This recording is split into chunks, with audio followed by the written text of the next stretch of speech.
Hello, and welcome to Salesforce Marketing Cloud Developer Group. Today, we're doing Personalising the Journey with what was formerly known, or what is formerly known, or what was formerly Interaction Studio. This is part 2, the case study. A couple of months ago, we did part 1, which was a deep dive into what the tool is. And this is more putting it into action. We had about 140 people, I think, on that event, and it was just wonderful. Saw the engagement, interaction, ran a survey, and the sort of the questions that were asked bubbled up into what we're doing now. Before we kick off, Salesforce Marketing Cloud Developer Group meets almost weekly. If you're here, obviously you're a member of the group. If you've got friends that you know should be here, please share the group with them. It's through the community and sharing that it all sorts of comes together. Our next planned event is, other than socials, which we're coming into the social end of the year, is mid-December, where Greg and Chai will be doing soft skills, hard skills, transferable skills for getting started with Marketing Cloud. But anyway, without further ado, I'm so much looking forward to this. Take it away, Chris and Josefin and George.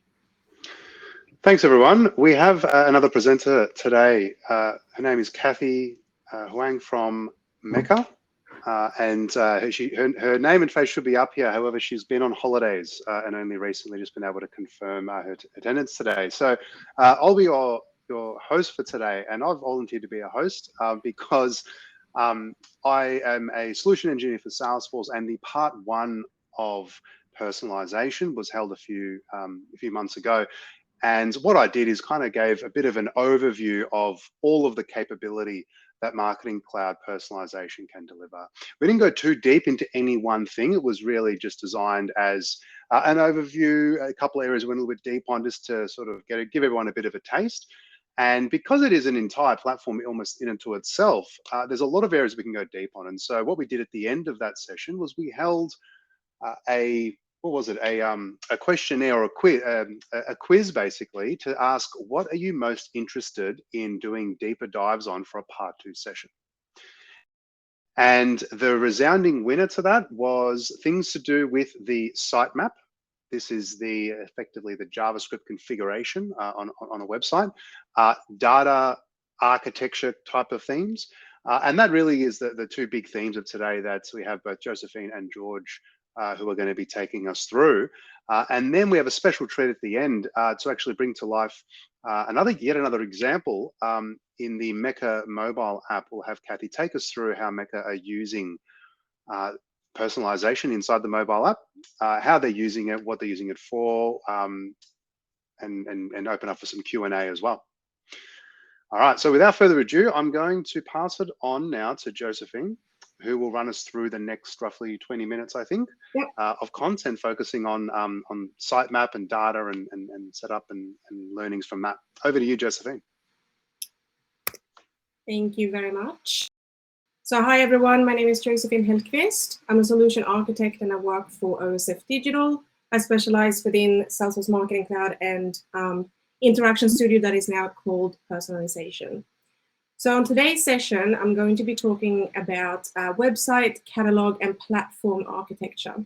But before I get into those topics, I want to do a quick recap from last time's presentation, because I touched on a fair bit of data architecture, and it goes hand in hand with everything. So just to freshen up everyone's memory. All right, let's get into it.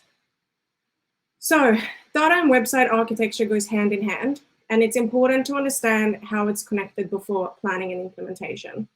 On the right-hand side here, you have a table where you can start out to ask yourself a few questions before you make a decision if you need to have multiple data sets or one data set.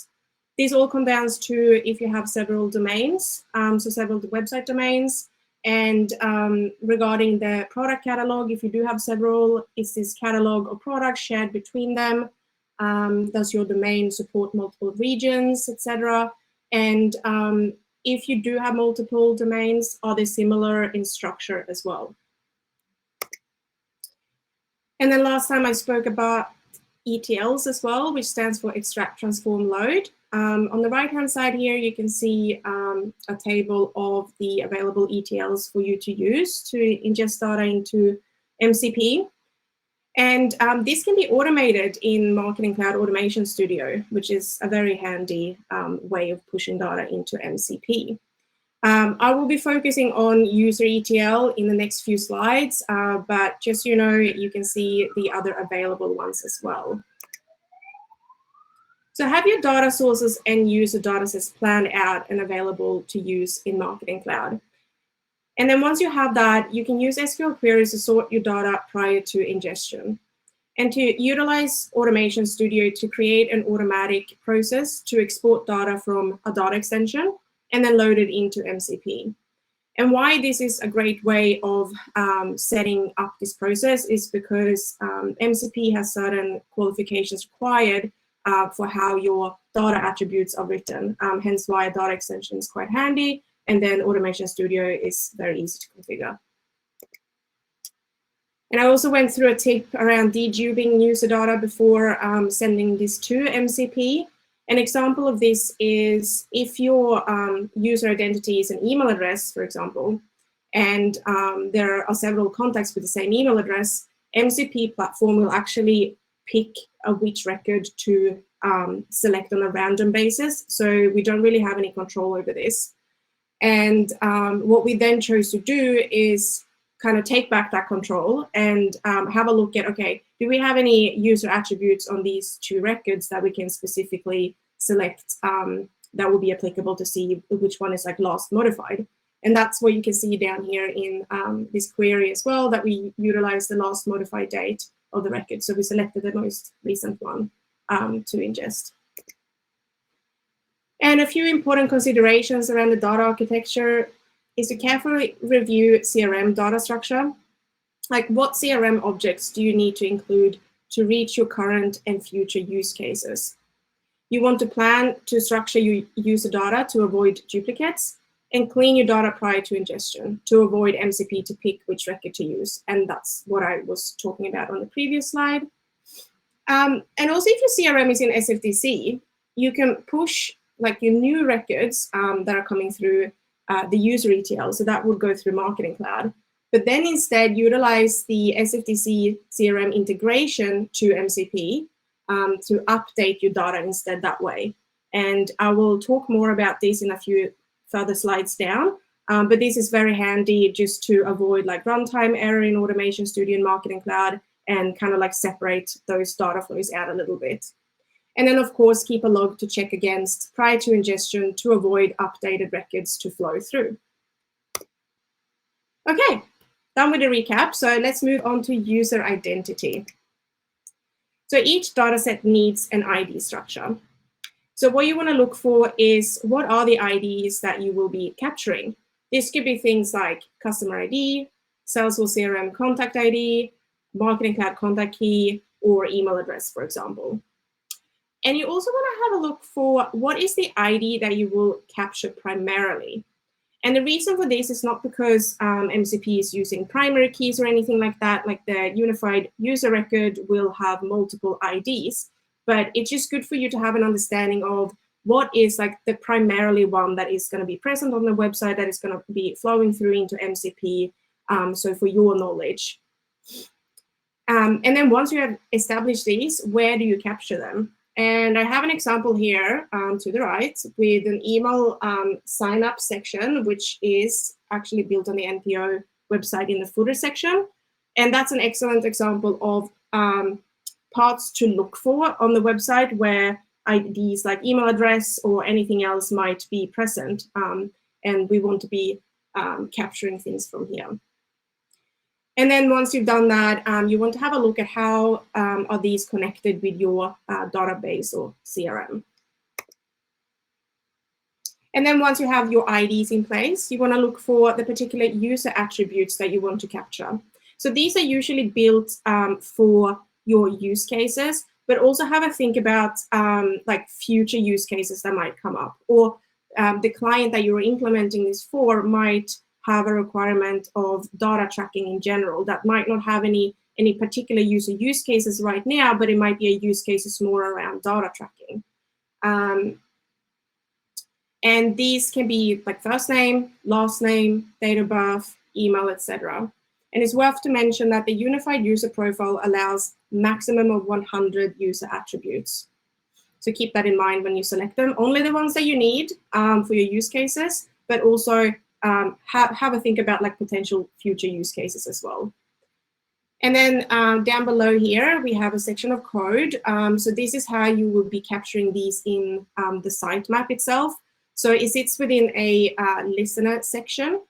And what this does, it listens to a submit action of an email sign-up form. And if the email address is present within that section that we're tracking, then we will capture that data value. And then we will send that in an API call back to MCP with the name of the interaction being email sign-up footer, as well as with the user attributes of email address. And this is actually that screenshot that I showed on the above slide where it's email capture in the footer. So this is the code for it. And then we have the Sales and Service Cloud connector. So there is an integration between MCP and Sales and Service Cloud. This connector offers push and pull options for user data. And this is a great way to update user data directly from CRM. Just be cautious of instances when CRM is pushing updated records to external parties, as MCP pushes all records to SFTC, not only the updated ones. So this can result in this will result in a mass update of records in CRM, but it can also cause issues if the CRM itself is sending updated records to external sources. We had one client that had an issue with this last year, so we actually had to pause the push function and only utilize the pull function with records. And what you can see here on the screenshot is that things like engagement, visited, last visited, all of this type of information that MCP is indeed capturing, that can be sent back to your CRM as well if it's in SFTC. Okay, let's move on to catalog. So what does the catalog consist of? Well, this can be a lot of different things. The brands, products, services, or other website content such as article and blogs are things that MCP needs to monitor. And the site catalog also includes product categories, and these can be examples like home goods, camping, and winter wear. The catalog also consists of individual catalog objects such as color, gender, and other keywords. And the catalog consists of item data, which are captured by MCP and added to a shadow catalog in the UI. You can either ingest this data through ETLs or you can scrape it in the sitemap. The shadow catalog is used to create an understanding of the customer's relationship to the item, which the website is selling or promoting. So you can think of this as basically the catalog that you have on your website that sits as a shadow catalog in your UI. So that's basically what it is. And the catalog also allows MCP to identify the affinities which the customer is viewing, such as color, size, etc. And these are called related catalog objects. And here's a screenshot of how the user interface looks like and all the different catalog object types that you could create. I mean, this is very custom, so yeah, it really depends on your business requirements. Okay, so I thought now when we're talking about catalog object, before we go into the sitemap, I did want to show a little bit more code though, just so you guys can relate this back to what I was just talking about. So what we have in front of us is the catalog object, and this is the code that you will be writing within the sitemap, and the type is product. Now, the first thing that we want to do is to identify the product itself. So we want to look for an ID. And we can do this, of course, through a few different ways, and I will be talking about those more further down. But what we essentially are doing here is that we're using the cached-on library to look for the product ID. And then we're also utilizing a data layer to get product information. And then once we have the ID, Then we want to map out as well what static attributes about this product that we want to capture. And these can be things as SKU, name, description, URL, like typical things that are static and specific for that product itself. And then we also want to map out related catalog objects. So these were the ones when I mentioned affinities.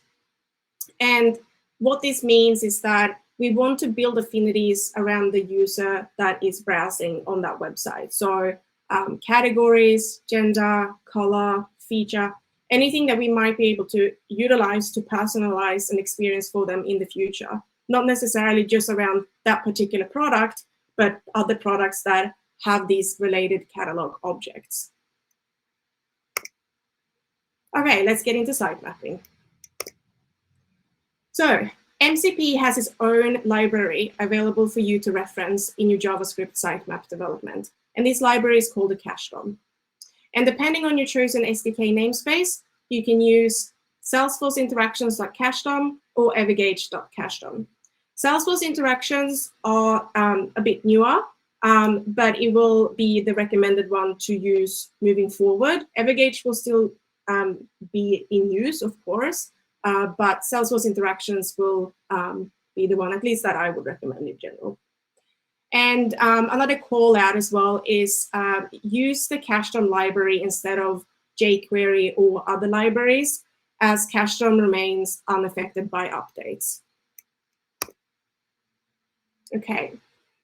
Before you start developing code, make sure that you have researched and planned the best areas to capture your data from. So things to look for. How is the website currently built? What code is used in particular? Are data layers or metadata used? And what pages are you going to be tracking? Do we have like a login section? How's the catalog structure looking like? Are the categories? And where are the product locations? We want to check for identity capture, as well as user attribute capture as well. And if it's an e-commerce site, there might be a cart location, and also check for a purchase page. All right, so in the next few slides, I'm going to be talking about ways that you can capture data. This is also called scraping, and this is what you will be writing in your sitemap. So the first one is through the data layer. This is the top recommended way to capture data. And capturing data from window objects is good practice, as they tend to be more reliable. Just be careful using any third-party vendors, as they might not be as reliable. And what you can see here in the code is that we are capturing data from window.data layer. And what we are looking for is e-commerce product details. So what we want to do with this, and this is also a tip of like how to handle data layer capture, is that you want to set a value for this variable only once per page load, and then reference it several times for the data found in the data layer needed for each page. So to explain this again, is you set your variable up here where you are capturing your data from the data layer. And then instead of writing this over and over again throughout your sitemap, you can just reference this variable for the particular details that you're after. So per each page load, that means that this data layer will be captured. So all of that information will be readily there and available. And then we also have meta tags. So metadata is a reliable source of data. Check if data exists within the meta tags and within the DOM, because most likely it will be available, but sometimes it's not. But if it's there, I would recommend you to use it.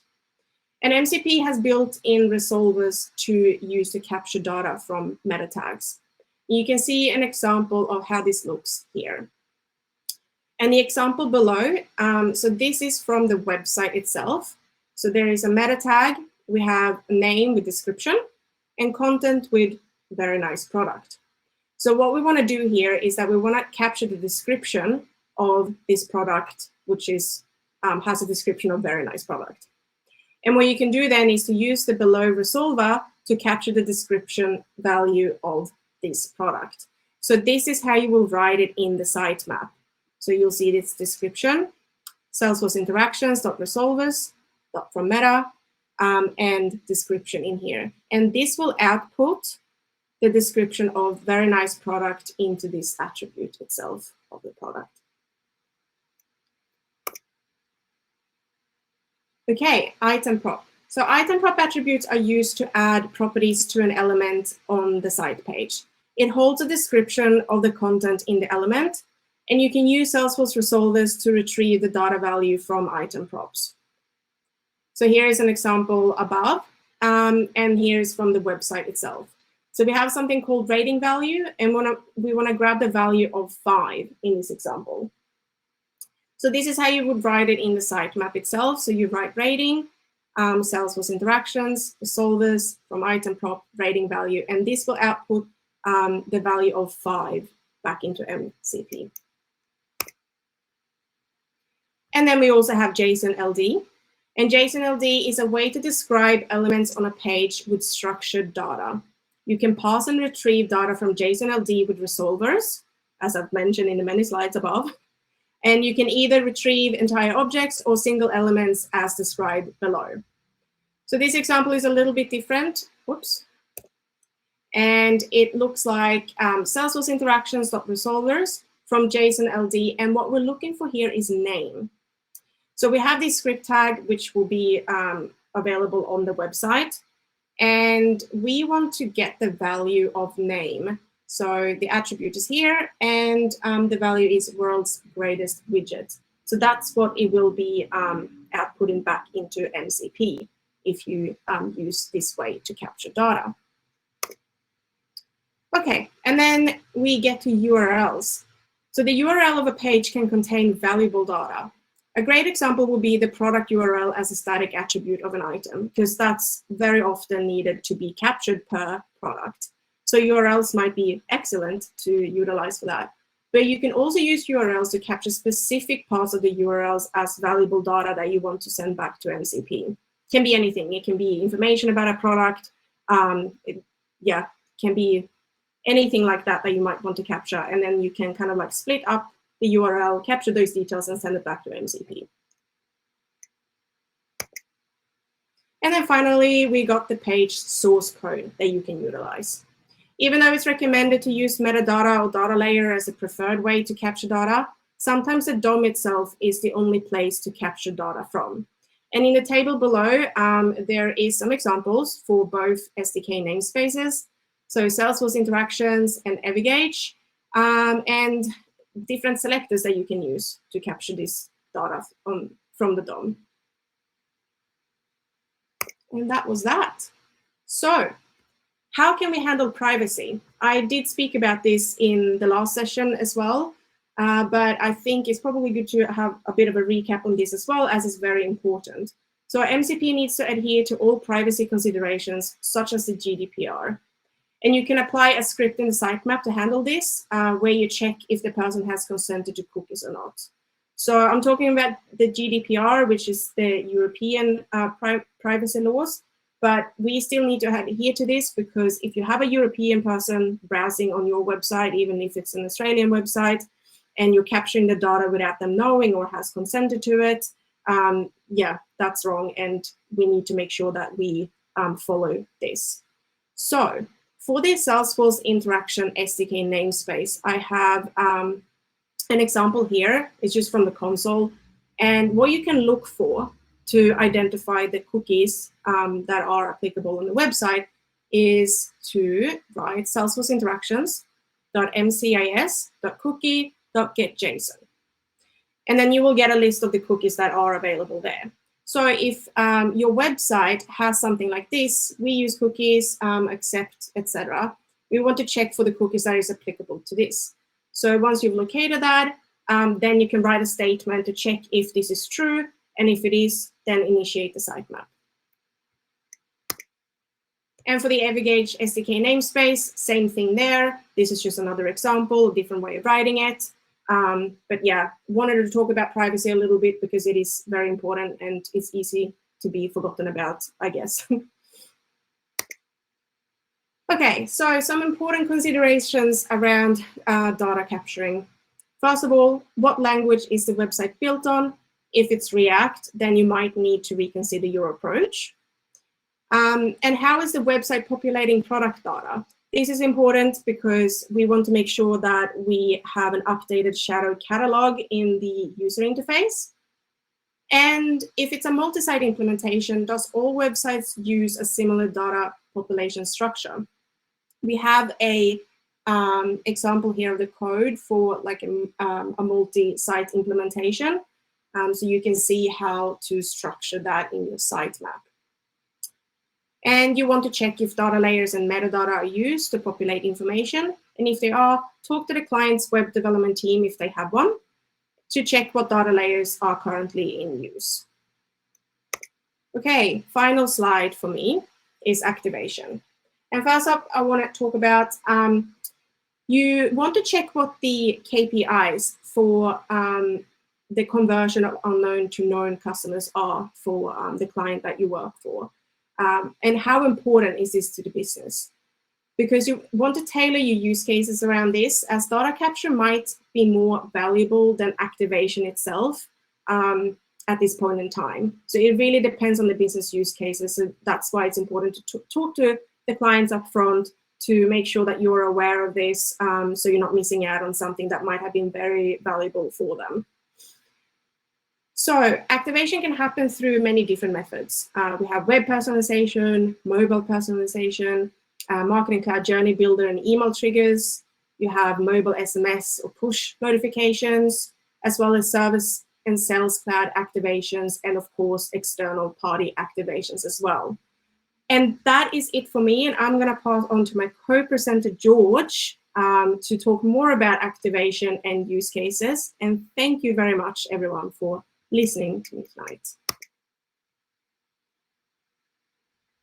Cool. Thanks so much, Josefin. So my name's George. I work for Silver, which is a marketing transformation company. I've been working across personalization and Marketing Cloud Personalisation the past 2 years across a range of different clients and industries. So just wanted to use one use case example to talk through how you can approach a use case, how you can approach a business problem with a solution, and then how you can use a technical solution to then drive better business outcomes, possibly move on to follow-on use cases. So what we're going to talk through is, if you go to the next slide, please, is a use case which talks about increasing first-party data collection. So what I want to use as the example, if you go to the next slide, please. Now, we worked through with a client that was a lead gen website. So the main thing that they wanted out of the website was to generate more leads and push into the sales pipeline. And what they had on the website were different inquiry forms. So what would happen is that some people will go onto different inquiry forms and fill in their details. They'll hit submit, whereas other people may go in the forms and then either not hit submit, move away to somewhere else on the website, and then possibly exit.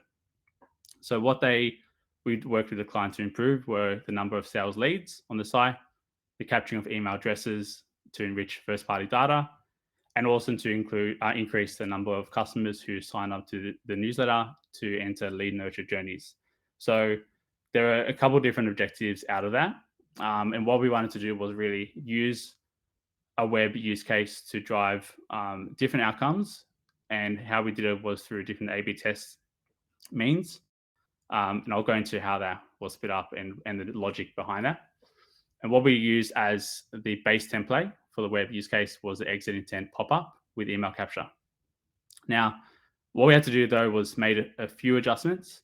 So what I will talk through is how we adjusted that, how we use the code within the template to work with the website developers and make sure that what we pushed through via the form went through to CRM in the correct way with the correct identifiers, so that once it went into the sales pipeline, that the sales team knew firstly who the lead was, what means they came from. So they came from the specific use case, which experience, so was experience 1, 2, or 3. That will give extra context around who the person is and how they were captured. So that way, once the salesperson spoke to them or they went through the prospective funnel, that we could then target those users based on those identifiers. So how we prompted them was as they were leaving the form, we'll trigger the exit intent pop-up only at that point. So normally, the normal template will only trigger when a user is about to leave the browser on the desktop site. So we had to change the client-side code, which was basically extra JavaScript to then only trigger at that point once they were browsing on the form and then we're about to leave. And then, as I said, we also then included the exact experience related to lead data to make sure once it's synced to CRM that it came through in the right way and those right identifiers were added on. Once we went into build and launch, as I said, we customized the JavaScript and CSS. We designed 3 different creative options with an A/B test and then with a control group. Alongside that, the custom trigger. Once they came into CRM, we implemented reporting metrics to measure that success. And then also we had to make sure that the form and pop-up was mobile first, which was just a few CSS changes. But we just had to do that to use the base template, but customize it to the website needs and the needs of the customer. Good question about identifying how they're about to leave. Josefin, if you can please move to the next slide. I want to use one of the, well, firstly, this slide will go through the overall flow, and the next slide will go into the technical details of how we identify that. So as I said, 3 variations and 1 control group. So the first variation was driving form inquiries as they were leaving, which then redirected back to the same form. So in that case, we had a trigger where as they left the form, there'll be a message to give some reasons for them to continue with the inquiry form, which will then push back to the inquiry. Number 2 was to collect newsletter subscribers. For this, we use a lead magnet to basically require them to produce their email address and first name in exchange for the lead magnet for their use case. And then the third one was the same type of pop-up, but this one was just to collect newsletter subscribers without the lead magnet. So 2 and 3 were similar, but with different messaging. Once they came in Sales Cloud, interestingly enough, what we saw was a 10% uplift in email collection. So it shows the power of personalization, but also the custom CRM reporting let the sales team know who was coming through from which variation, and they could then attribute that to the sales that those customers then made. If you can move to the next slide, please. This is one example of the alteration of the pop-up trigger. So good question about preferences. I'll get to that. So how we alternate the pop-up trigger. On the right, I've highlighted some of the areas of the code that applies to what I've listed on the left. So number 1, the form has to be visible. So as you can see in the middle of the code where it says initialize only when the form appears. So firstly, we want to make sure that that CSS identifier for the form was visible before anything else happens in the code. And then secondly, as they were about to navigate away, that will be the point where it triggers. So at the top of the code, we set a variable to look at how many times they've tried to leave the form. So we've made sure that that's set as 0 at the start. And then we've set a mouse target variable on the form ID. So we've selected that form. The next part is where the template's applied. So this normally will go straight into the function of page exit, which is a default function through the template, which will trigger once the user's about to leave the browser. So what we changed there was under page element visible, we started the event listener on the mouse lead. So basically,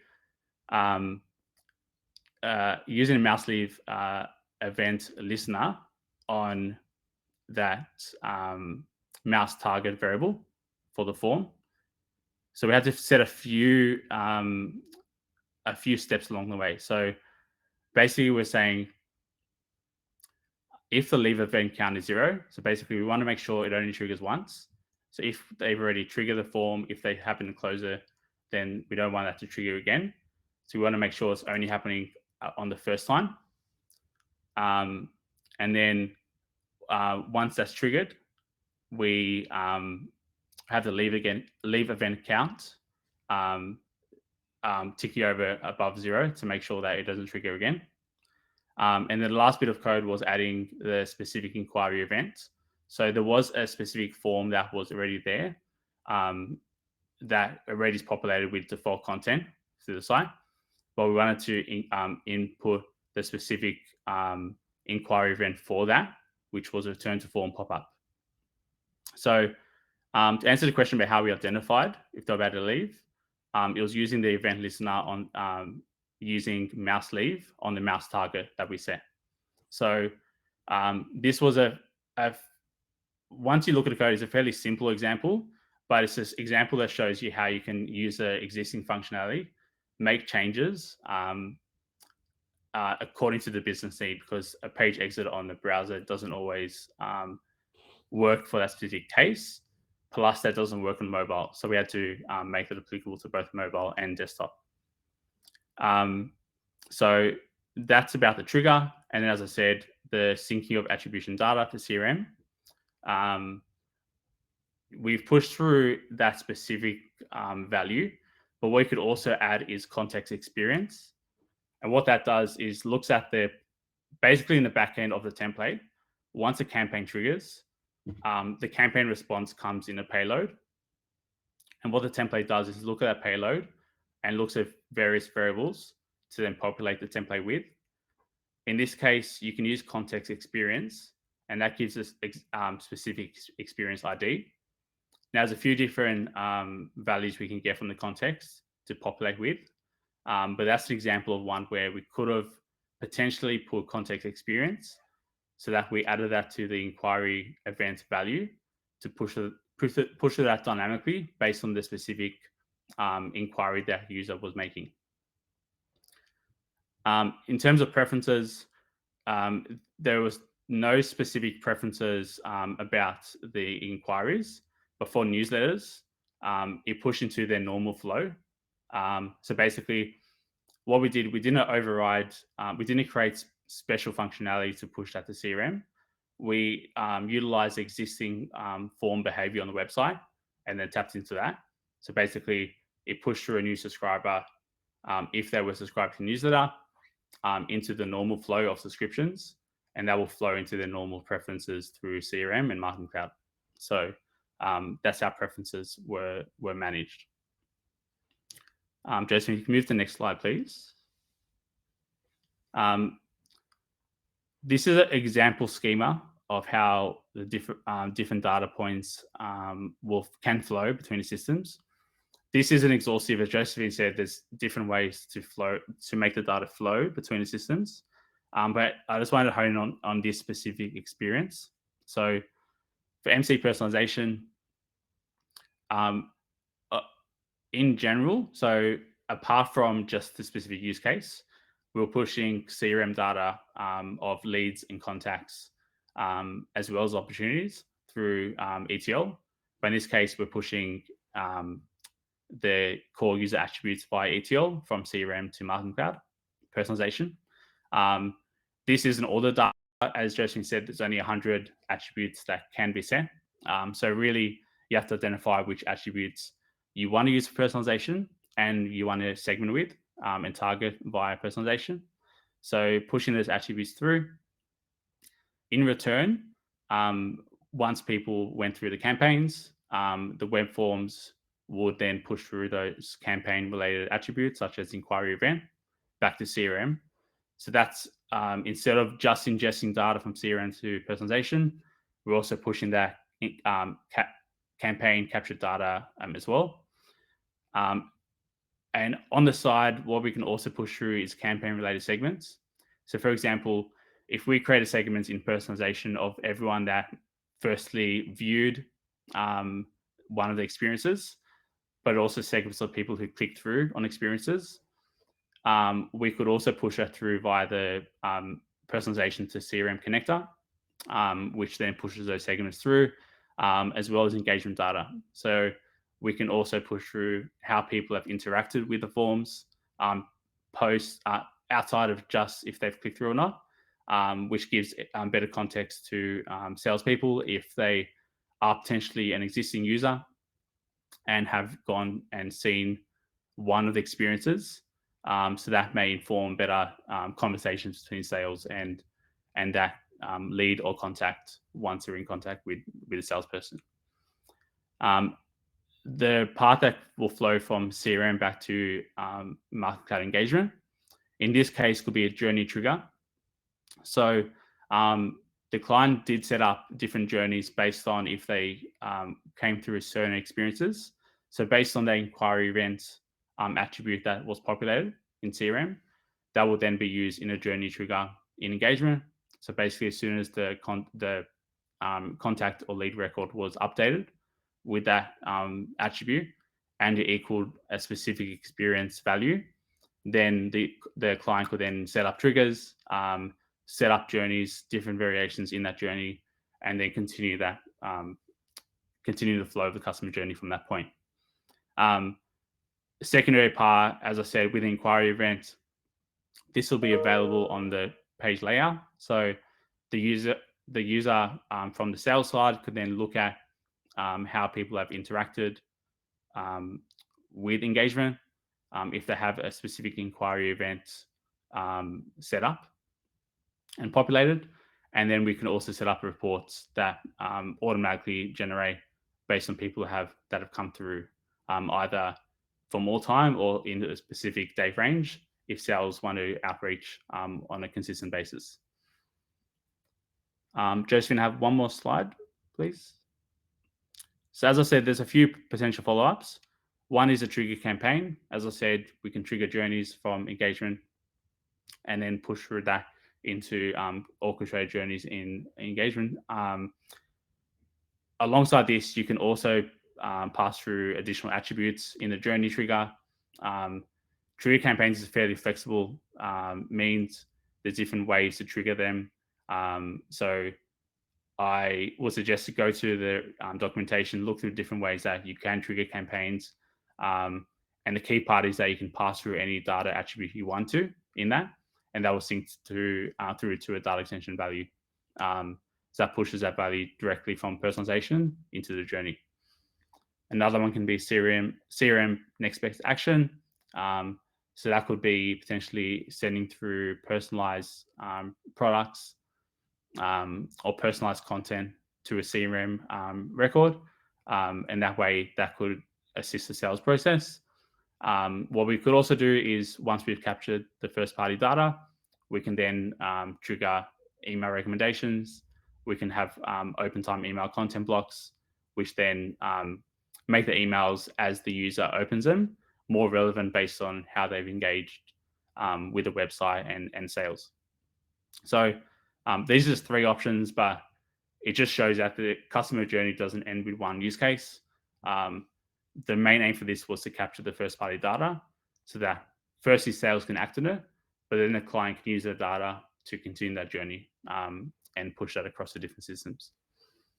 So hopefully that helped. It's just one example of a use case.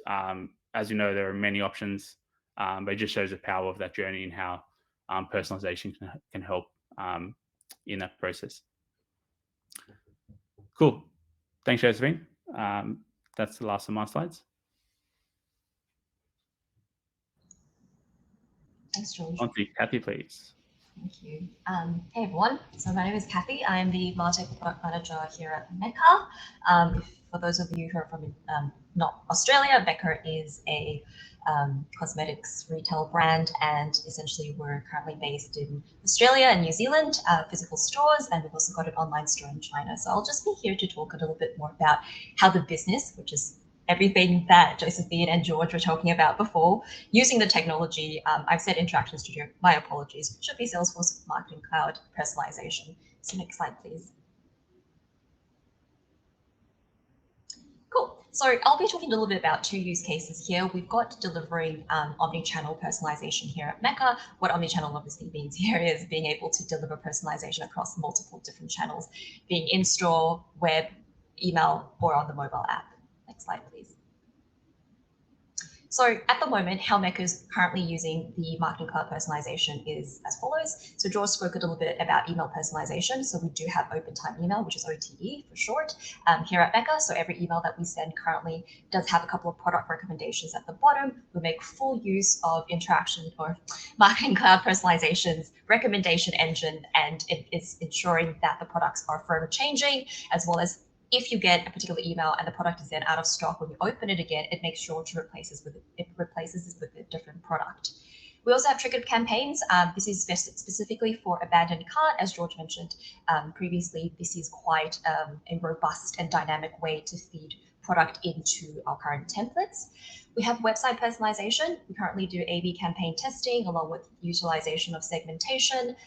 Again, feeds back to a little bit about the previous presenters and what they've showed in terms of tech. We've got recipe recommendations in website personalization. So you might see some product cyclers on a lot of websites that go, you might also like.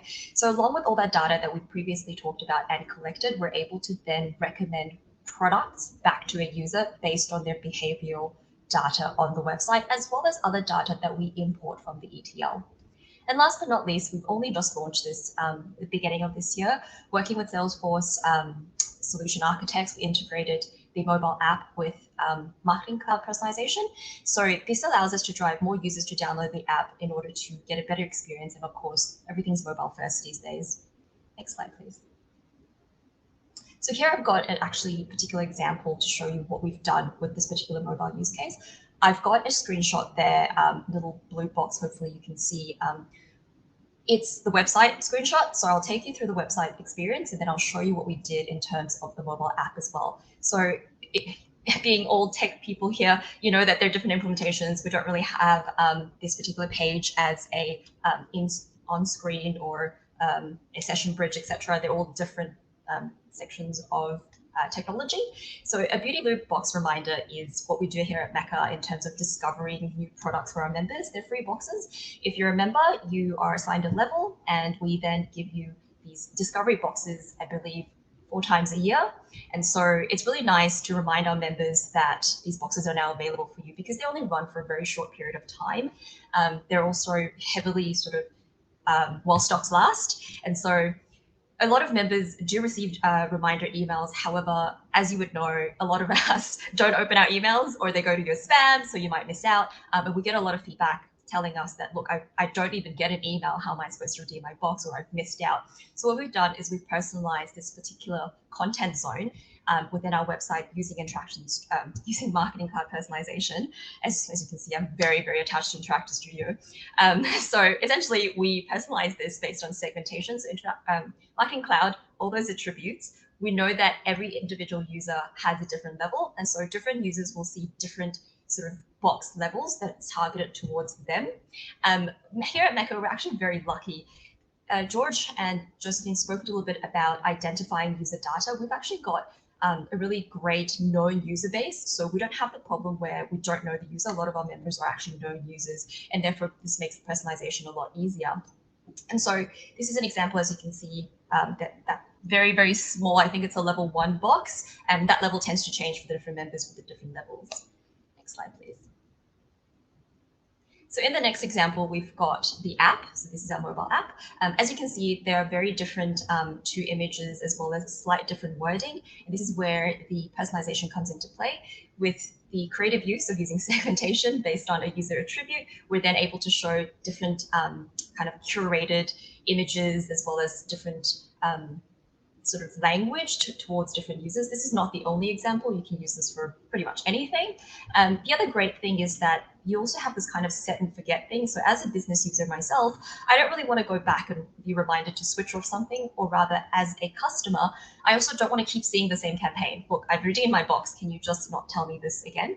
So what you're also able to do is create a segmentation where the user has met a particular action, and that action for us is you've redeemed the box. And in that case, then this particular, we call it a widget, but the content piece, it will kind of hide itself. So it's really great because you've got that personalization on both the app and website and email, but not only does it know that you have or haven't redeemed your box, once you have, it kind of disappears, which is really great. So the other thing is you can set up multiple campaigns on the same spot, meaning that if Josefin has sort of, redeemed her box, and Josefin loves lipsticks, she'll probably see a lipstick campaign rather than a skincare campaign. And that's just another example. I'm a skincare person, so I'll probably see a skincare campaign rather than a lipstick campaign.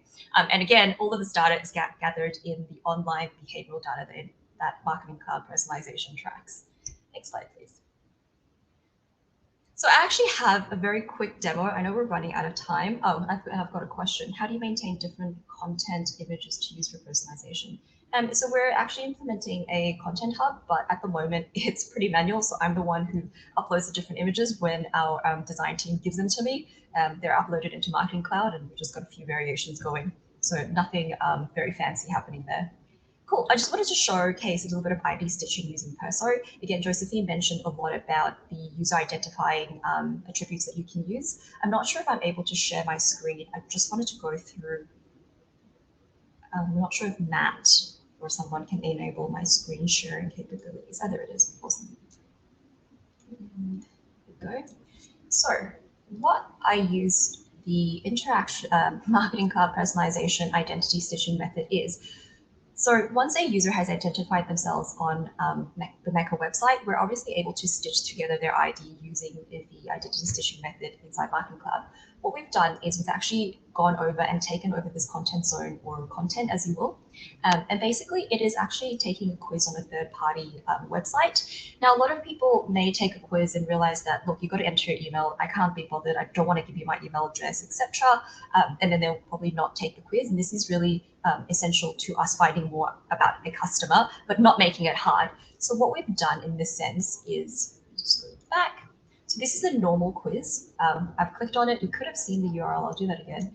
The URL only shows a few UTM tags and nothing else. But if I go back and I enable my personalization, we're currently using URL targeting because I've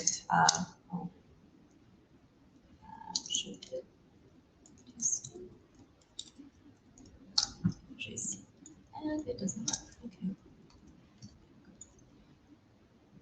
I'm not quite sure why it's jumping around, but I wanted to showcase the way we've stitched together the ID using a particular targeted way, but now it doesn't want to. Of course, when you do a live demo, it doesn't work. But essentially, if you click on this,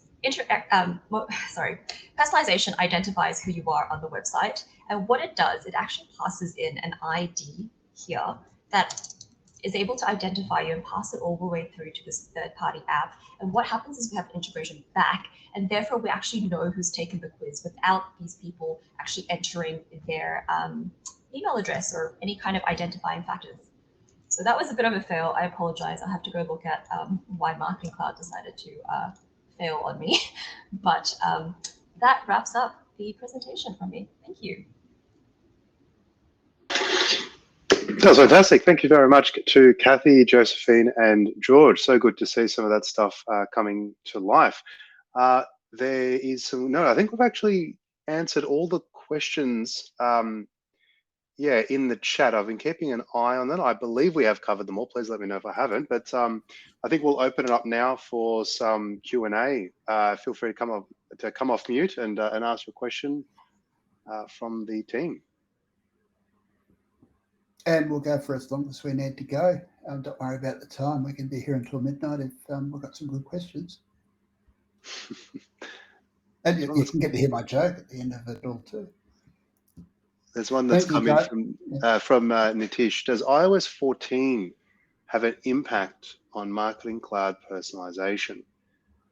So let's just clarify that question, Nitish. By iOS 14, we assume that you are referring to some of iOS's capability to force apps to ask whether or not you want to, users want to give permission to track across different apps.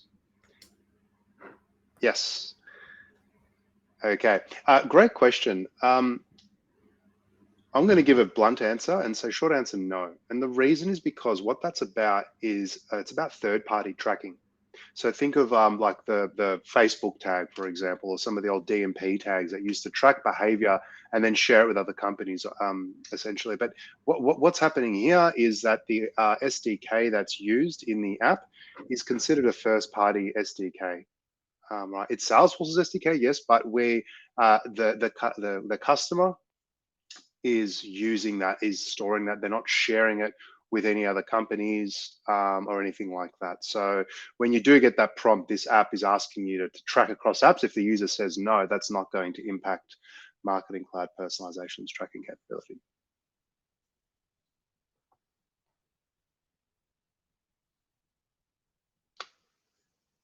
You're welcome.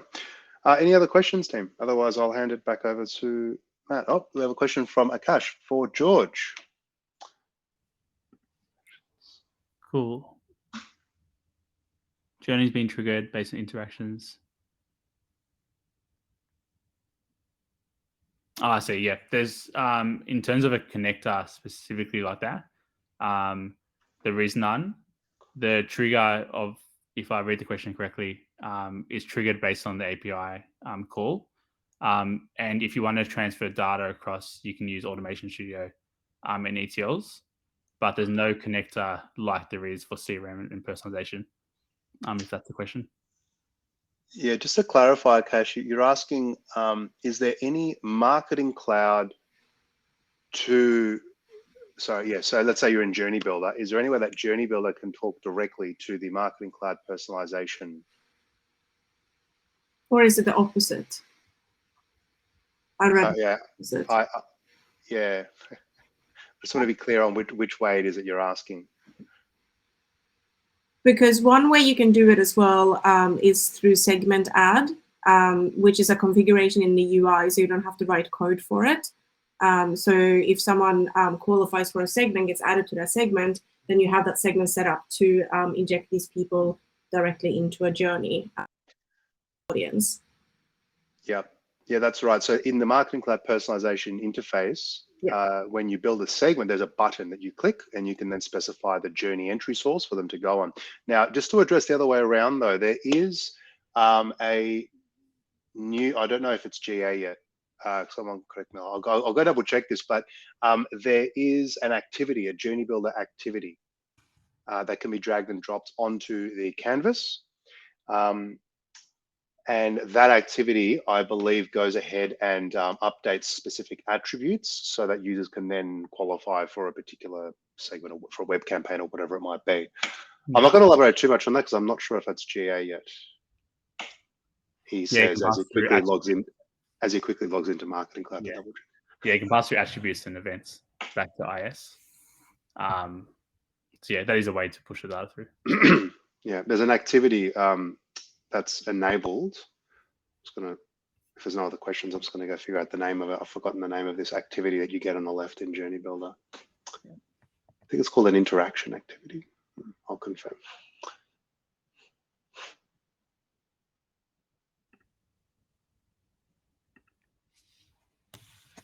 Chris, unfortunately, I have a hard stop, but thanks, Josefin and Cathie, for presenting. Thanks, George. Reach us send on LinkedIn. But yeah, happy to have a chat later on. Cool. Thank you so much, George. No worries. Thanks, George.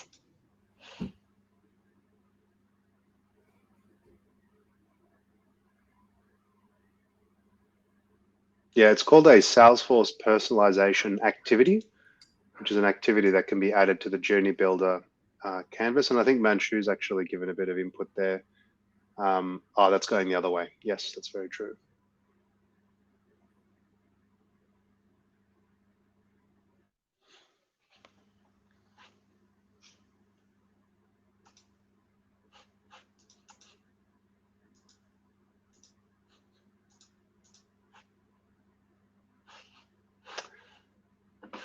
But I might ask a question or make an observation. So something I'm picking up, and I haven't used the product yet, but it sounds like queries automation studios from Marketing Cloud perspective, pushing data in it sounds very natural.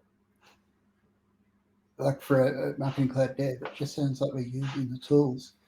Am I reading that right? It's just an extension of what we're currently doing to push the data in. I know there's a lot more to it about getting everything aligned and working inside the platform itself, but from a Marketing Cloud perspective, it sounds very natural.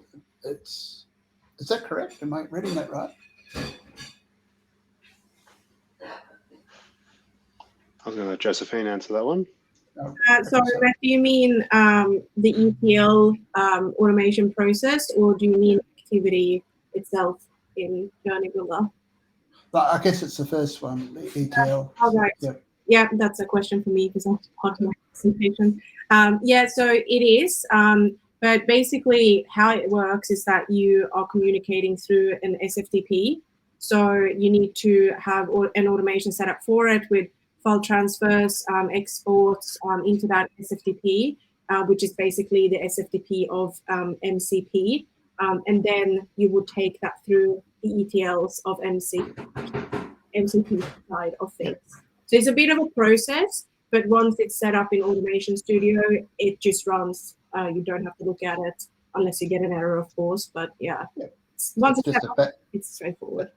It's just a batch schedule process in the background doing some very familiar things that most devs would be familiar with. Automation, querying the data, getting it, doing a file transfer into a location. And then I guess that location's then watched. And how often is it watched? What's the frequency of these ETLs? How often should they be run? I believe it's each 15 minutes. Yeah. Yeah, that it's running and to check for updates. I could be wrong, but yeah, I'm pretty sure it's each 15. Sure. And that pushes out, then we're then waiting on events to come back, and that comes back in through the API. Have I read that right or not? Josefin? Yeah, so the other half of it, so we're pushing those events out, ETL, via the automation, but then we're waiting on real-time events to come back in through the API. Yeah, exactly. Yeah. I was just going to quickly share one of the questions about the integration. By the way, we've spoken about from personalization triggering journeys, but inside Journey Builder, there is a Salesforce personalization activity. So if we click on that and configure it, it loads up a config screen, and the first of which is going to be to ask me to choose a data set. So this is useful for organizations that have multiple brands or different sites and so on. So I might go ahead and choose my my Cloud Kettle, one that I had. Yes, Cloud Kettle. We then specify an action name, and this is effectively is going to trigger an action for this user. So what that means is that when the user coming along this journey hits this, it's going to go ahead and trigger. So it could be something as simple as add to web campaign welcome or something like that. There's also another option here that we can use, which is a dynamic value. So if you don't want to hard code it, you can go ahead and access the Journey Builder, the Contact Builder's data model to go and fetch some dynamic value to pass in as that value. If it's simplicity purposes, we might do something like that. There's any optional identifiers. So this is really just broadening things out, because as George, was it George or Josefin spoke to, inside personalization, the unified profile has multiple identifiers. Right? You might have a CRM ID, you might have an email subscriber key, you might have a mobile number, et cetera, et cetera. And so this allows you to choose which particular identifier it is that you want to find.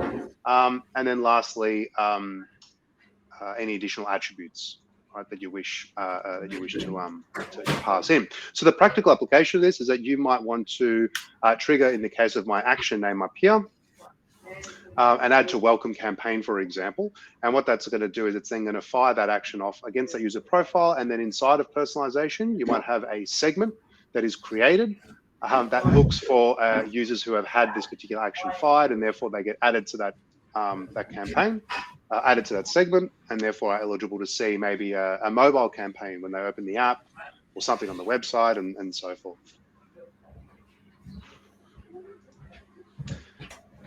All right, that's it. That's all I wanted to share on that. Were there any other questions? I feel like I could ask many more questions, but that was helpful.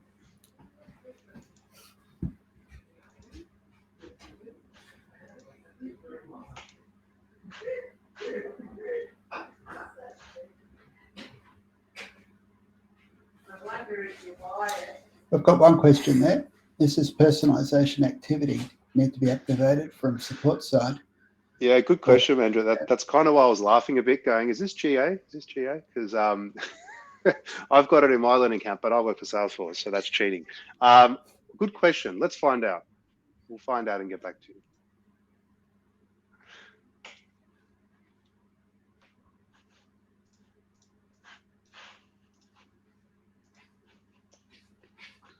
Just while we're waiting there, thank you so much, Chris, George, Josefin, Cathie.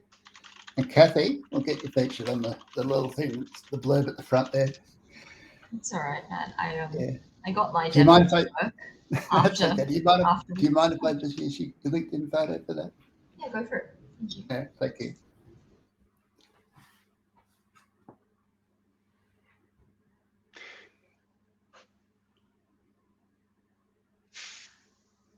How's it going, Chris? It might need to be, sorry, I've done a very brief search because I don't want to leave anyone hanging, but it might be something that has to be enabled, just from something I've seen here. So can we, the person who asked, what was that, Mahendra, log a case, right? Log a case and ask and use it by name. It was called the Salesforce Personalisation Activity, and ask if you can have that enabled.